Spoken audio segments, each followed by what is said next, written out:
everyone, welcome to this tutorial. In this video, I'll show you how to download high-quality images from Canva.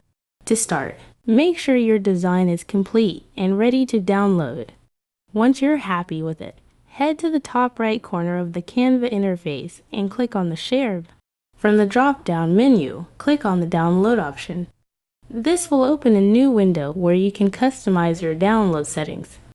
Next, select the file type. For the highest quality, choose PNG. This format ensures your image retains its clarity and detail. If you're working with a design that requires transparency, PNG is also the best choice. If you're a Canva Pro user, you'll see additional options like adjusting the file size or quality.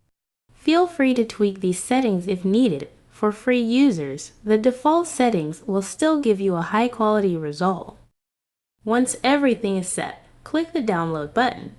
Your image will start downloading to your computer. Depending on the size of your design, this might take a few seconds, and that's it. You've successfully downloaded a high-quality image from Canva. If you find this tutorial helpful, please consider subscribing and liking the video.